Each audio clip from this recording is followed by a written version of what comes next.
Despite Robert Redford's impeccable reputation and meticulous casting choices, the actor nonetheless has some regrets.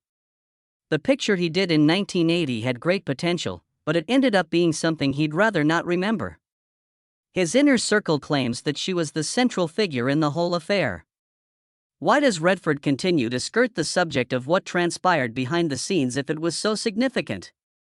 Robert Redford's The Making of Robert Redford is an unfinished film that he regrets making, so come along as we uncover its hidden history. Santa Monica, California is the site of Robert Redford's birth on August 18, 1936. His mom stayed at home to raise him, while his dad worked as an accountant after starting out as a milkman. During his formative years, Redford led a somewhat humble existence as a child living in a working-class area.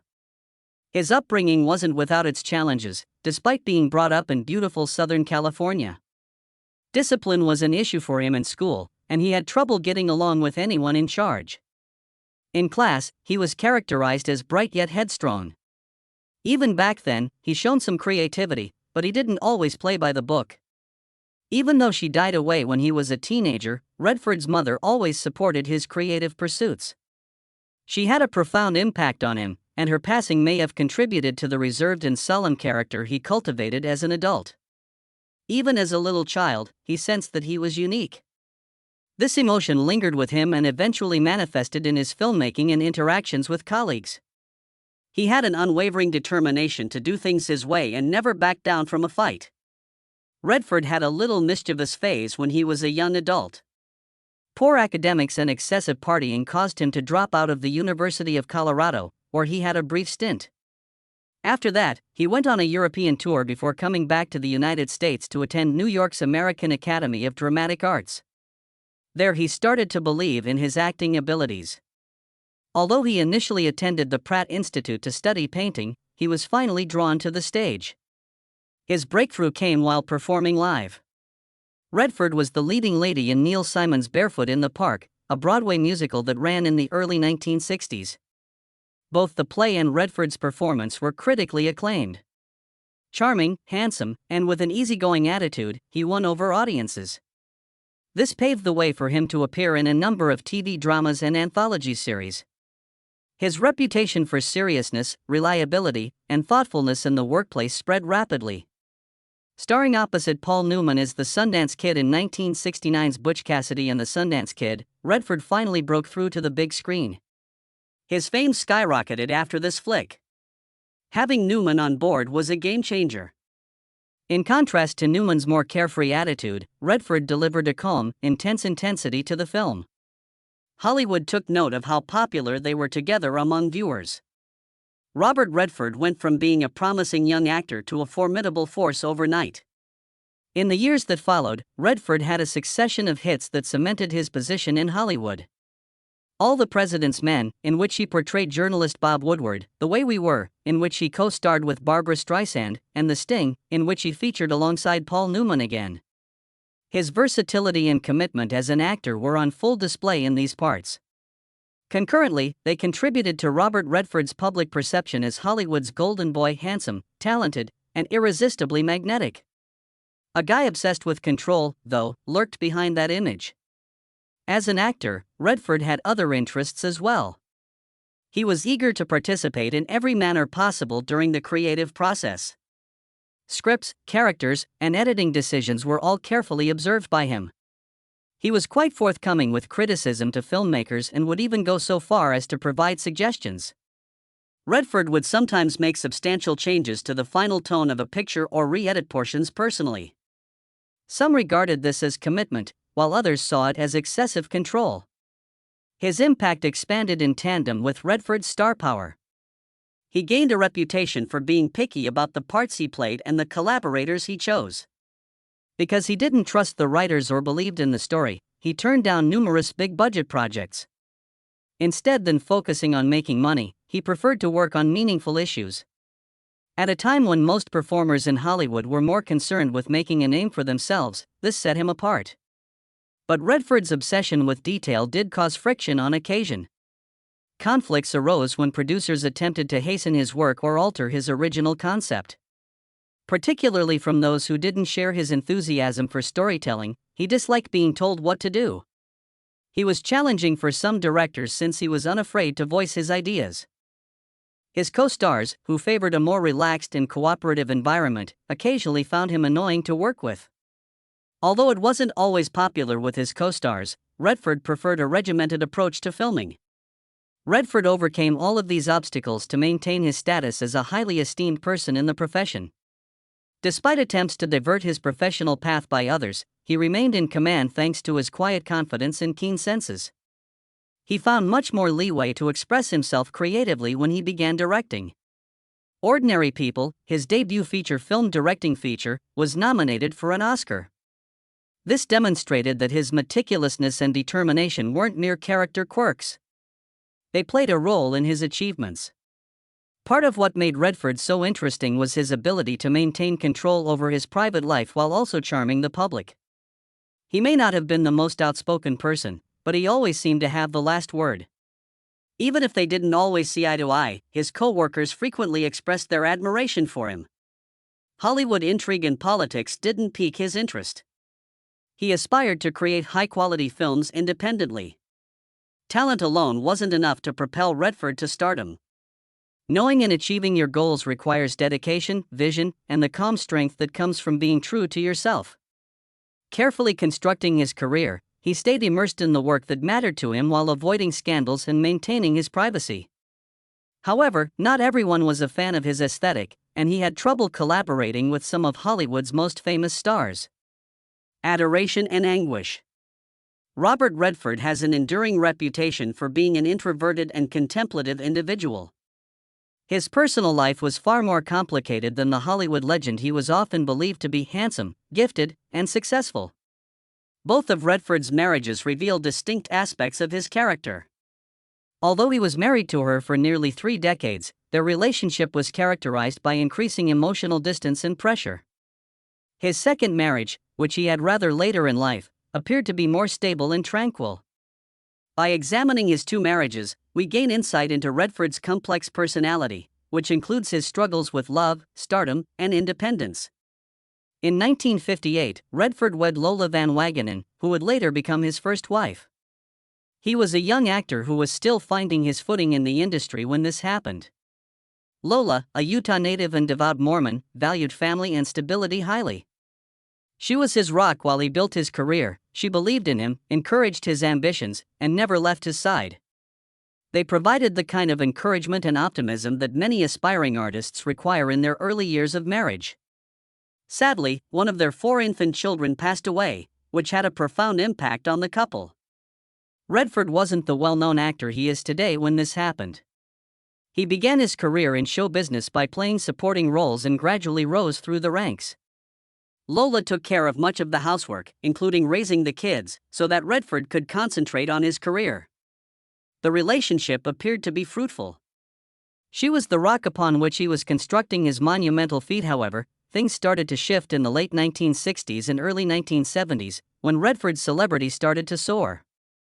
Upon becoming a famous actor in 1969 because to Butch Cassidy and the Sundance Kid, his entire life changed. Film sets, the press, social engagements, and fresh prospects all seemed to be pulling him in many directions at once. In contrast to Redford's meteoric rise to fame, Lola remained a relative unknown. They drifted apart due to the demands of stardom. The intensity with which Redford worked increased. He had a reputation for giving his all to anything he worked on. Whether he was on stage, behind the camera, or in the studio, he always provided 110%. This degree of concentration frequently necessitated extended periods of time spent away from home. Lola, who had been there for him emotionally, began to fade into the background as he became increasingly preoccupied with his own life. They were legally married for a long time, but emotionally they drifted away. The suspicions about Redford's infidelity persisted as well. His close associates speculated that he struggled to remain completely dedicated due to the temptations of Hollywood, his popularity, and his frequent travel, yet he seldom addressed these claims publicly. Redford also grew emotionally distant during this period. In these years, he grew much more reclusive than he had been before. He avoided talking about himself, even with his closest friends and family. Reportedly, Lola felt this separation, and their relationship suffered as a result. After 27 years of marriage, Redford and Lola filed for a divorce in 1985. There was no public drama throughout the separation, it was polite and discreet. Lola maintained her own research into history and the environment, while Redford remained protective of his seclusion. They had been together for a long time and had a family, but now that they were both older and needed separate things, their marriage had ended. Redford rediscovered love years later, but this time it was very different. Midway through the 1990s, he crossed paths with Sybil Zaggers, a German-born artist who shared his passion for the outdoors and painting. Their romance started out slowly and secretly.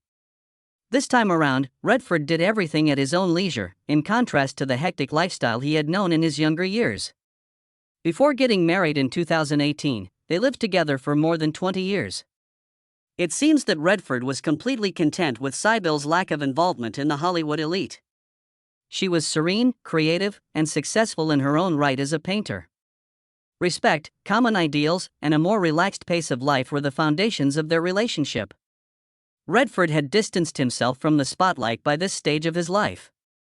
Spending more time at his Utah ranch and devoting himself to environmental concerns allowed him to pick and choose his undertakings with greater care.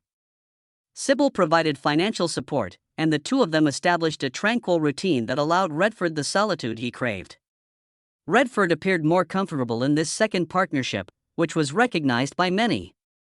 Less scrutiny, less pressure, and more emotional stability were present. The zeal and drive of a man establishing a profession shone through in his first marriage, but the calm and contentment of a man who had reached his pinnacle were evident in his second marriage. Sybil supplied it, and ever since then, their bond has been solid.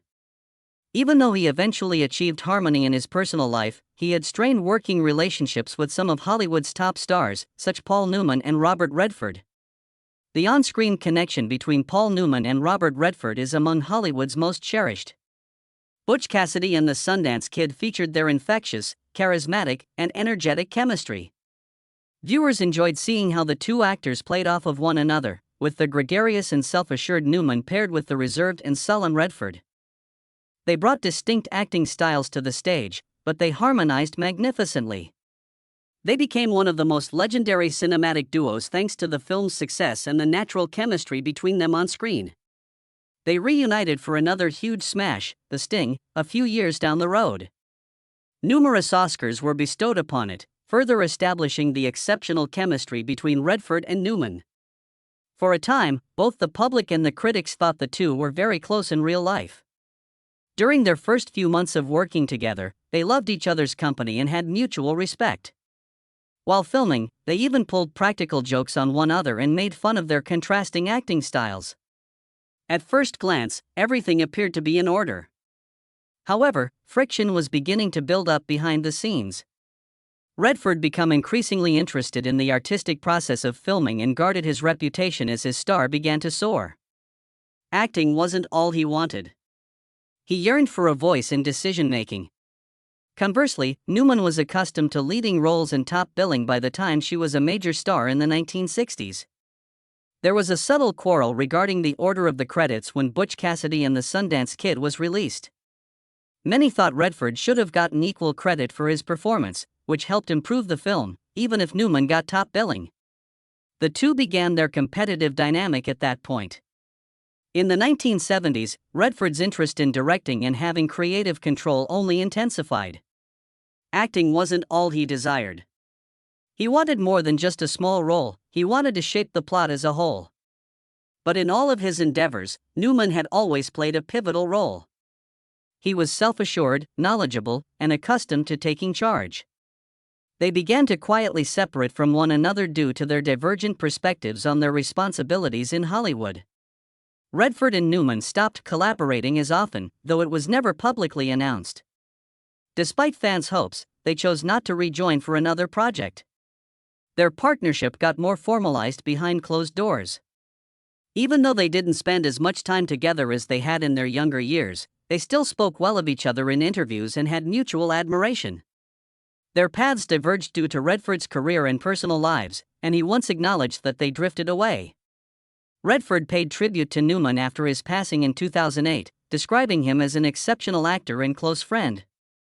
The mutual regard between them remained constant, but the intimacy that had previously existed gradually gave way to a more civilized bond.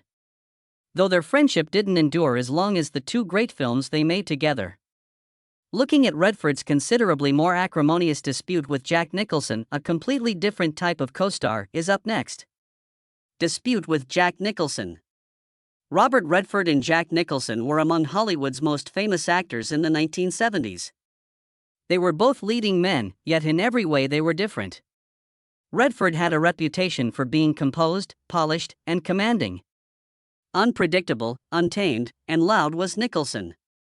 There was tension between them, but they were never openly adversaries. Behind the scenes, they had a falling out over acting techniques, opinions on filmmaking, and their personalities. A subtle animosity developed as a result and persisted for a long time. In the early 1970s, when both performers were being evaluated for the main part in The Great Gatsby, there was a key occasion that demonstrated their rivalry. The part of Jay Gatsby was a hot commodity because the film was adapted on the renowned novel by F. Scott Fitzgerald. Nicholson was also considered for the part, but Redford ultimately won. Reportedly, Nicholson felt let down when Redford was cast for the character, which he perceived as lacking in emotional depth. Their already widening gap was widened even further by this. Conversely, Redford was critical of Nicholson's conduct both on and off set. A professional setting was more appealing to Redford. He was one to plan ahead, practice, and execute exactly as instructed. He assumed everyone else would be as serious as he was, and he hated it when surprises happened on set. Nicholson was entirely of a different opinion. In Anarchy, he flourished. Unpredictably, he enjoyed improvising, switching lines, and altering the scene's energy. Because of this, he seemed new and interesting to certain directors. However, it appeared chaotic and unmanageable to Redford. Not helping matters was Nicholson's penchant for making critical remarks behind the scenes. Even though they never collaborated on a big screen, Nicholson allegedly reportedly referred to Redford as wooden in an off-screen discussion. His frequent quips about Redford's somber, reserved persona stemmed from his belief that the director lacked emotional range in his work. The word spread about these remarks. Even though Redford didn't address the criticism directly, he was famous for avoiding actors who even subtly showed him contempt. Despite sharing an era, Redford and Nicholson exemplified radically different kinds of acting. Structured films, in which subtly played out, were Redford's strong suit. Emotion, freedom, and disorder were Nicholson's favorites. In his most prominent parts, such as One Flew Over the Cuckoo's Nest and The Shining, he displayed strong and occasionally untamed acting. That sort of enthusiasm was distracting to Redford. Depending on the desired tone of the project, directors and producers would often choose one over the other. Charming and profound, Redford was the unsung hero. Unpredictability and boldness were Nicholson's traits. Because of these disparities, it seemed implausible that they could ever collaborate well, and that was certainly not the case. Despite frequently surrounding each other's parts and projects, the two actors never actually worked together on a set. While Redford kept his distance from Nicholson and other stars he couldn't work with, he was not hesitant to reject their roles. Our investigation into Redford's wordless confrontation with Gene Hackman, another intense actor, will follow. Redford, Robert, and Hackman, Gene. Actors Gene Hackman and Robert Redford were among the most admired of their time. Each was really committed to their work, talented, and took their roles seriously. However, they were polar opposites in terms of character and ethics. They were both highly praised during the same era, yet they never collaborated on a significant project. It wasn't a coincidence. A fundamental difference in character and an unwillingness to engage in any kind of communication were the deciding factors. Known for his serene demeanor, Redford maintained a professional distance during filming. Neither in his private relationships nor in his performances did he display any significant emotion. In contrast, Hackman injected an unfiltered intensity into every part he played. His spectacular performances were fueled by his strong and occasionally aggressive energy, which could also be a challenge to collaborate with. It was supposedly a little too much for Redford to handle Hackman's intensity. Both on and off camera, Hackman could be irritating and unpredictable, in his opinion. Even Hackman had low opinion of Redford. The hypocritical charisma of Hollywood's upper crust was something he frequently lambasted. Hackman was proud of his gritty, authentic persona because he was born from a working-class family. Overly polished or status-obsessed actresses didn't inspire confidence in him. According to those close to Hackman, he saw Redford as remote and perhaps even haughty, though he never directly criticized Redford in interviews. Everyone thought Redford was one of the actors he meant when he said they were cold and domineering. Through the years, they had opportunities to collaborate. A River Runs Through It and A Quiz Show were two of Redford's directing projects that allegedly extended casting offers to Hackman. They were rejected by Hackman. He was uneasy with the project's atmosphere and with working under Redford's direction. Typically, Redford's films tend toward reflective storytelling, whereas Hackman favored roles that were emotionally strong and grittier. Their work techniques were drastically different, and their sensibilities were completely at odds with one another. The people Hackman referred to as the Hollywood elite were another target of his intense animosity. He was not a fan of public speaking, networking, or award ceremonies. Despite being more reserved than the average celebrity, Redford maintained a prominent position in the world of Hollywood. He was well connected in the industry, won Oscars, and ran his own film festival. According to Hackman, it was all very staged and unrealistic. He saw Redford as a representation of the industry he wanted nothing to do with. They never got into a public dispute, though, because of all this. Hackman was also relatively quiet, and Redford seldom spoke about him. Professionals, however, were aware that the two concepts were incompatible. From a distance, they admired one another's work, but they were uninterested in collaborating. It was about more than just that one incident or quarrel. It came down to two independent thinkers who just couldn't get along. His heart aches for that movie from 1980. One of the most legendary Hollywood romances ever was between Robert Redford and Barbra Streisand. However, they had a chilly working relationship off-screen in The Way We Were. A politically active man and a more chill writer fell in and out of love in this film. Their chemistry was palpable when they were on television. Things were difficult, icy, and tense off camera. While their professional feud did not explode in a spectacular fashion, it was profound and lasted for quite some time. Despite widespread demands for a reunion, they never collaborated again because of the impact it had on them. The part of Hubble Gardner was not initially cast with Redford in mind. He was always wanted by Barbra Streisand, who was already quite involved in the film's creation. Even though Redford wasn't immediately interested, she thought he was the only actor who could bring a true love tale to life on screen. He was actually apprehensive. He was concerned that Streisand, who was renowned for her talent as well as her commanding presence and command over her endeavors, would take center stage too much in the picture. Redford was adamant about not playing a supporting role in what seemed like a vanity effort. He eventually consented to play the part, but only after specific requirements were satisfied. Reportedly, one of those requirements was the need to make changes to the script. Hubble was underdeveloped in Redford's opinion. He wished there was a stronger emotional arc, more development, and more screen time. He supposedly collaborated with writer Arthur Lawrence to rework multiple sequences in order to make the story's two protagonists feel more equal. Tensions were already simmering, but Streisand openly agreed. The disparity between their methods grew even more glaring while filming. The character was a perfect fit for Streisand, and she pushed for more dramatic and emotionally charged passages throughout. During takes, she would experiment with various emotional tones and improvise phrases. On the other hand, Redford opted to follow the script. Mastery and delicacy were his favorites. Rehearsing scenarios with varying degrees of intensity was something he despised. He felt that the film's power lay in its subtleties rather than its dramatic flourishes or dramatic performances. There was tension because of the different styles. It was supposedly draining to work with Streisand, according to Redford. Though he was in awe of her skill, he despised her obsession with directing the picture. She could be pushy and self-absorbed, in his opinion. In contrast, Streisand felt that Redford was too aloof and emotionless. According to her, he frequently avoided her and failed to show the level of emotional engagement she had hoped for during dramatic situations. Their on-screen chemistry was weak, and they barely spoke to each other. Everyone involved in making the movie said that working together was, at best, friendly and, at worst, fragile. Even while they didn't directly attack each other, they also didn't seem very friendly. Behind the camera, they maintained their professionalism, hit their marks, and gave great performances. When the cameras were rolling, they just appeared to connect. After the action ended, they each went their own ways. This didn't stop The Way We Were from becoming a smashing hit.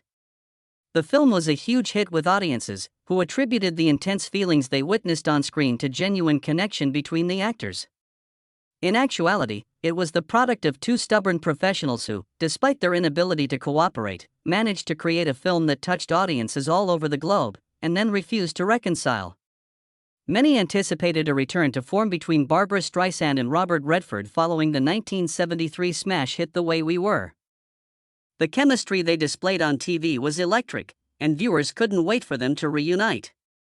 Public demand wasn't the only factor for Streisand. She had faith that what they had accomplished could happen again. Throughout the 80s and 90s, she advocated for either a romantic project with Redford or a sequel to The Way We Were. In her opinion, a fresh setting or additional people could provide more emotional depth to the story. Streisand made concerted efforts to enlist Redford's support. Collaborating with authors, she offered suggestions and even attempted to rewrite a couple scripts so they could play to each other's strengths. Redford consistently turned her down whenever she reached out. Even though he was gentle with his rejections, he never hid his disinterest. Redford has said, "One film was enough," in multiple interviews throughout the years. He emphasized that it was impersonal. The original film, in his opinion, conveyed all the necessary messages. However, Streisand took a more personal approach. She had put a lot of heart and soul into our performance and the development that went on behind the scenes. Both the plot and Redford's character struck a chord with her on an emotional level. Later, she spoke clean about how much his repeated rejection of her collaboration efforts upset her. In an interview given in 2016, Streisand expressed her disappointment and hurt feelings about his reluctance to reconcile. Despite her best efforts, she was unable to put her finger on what went wrong.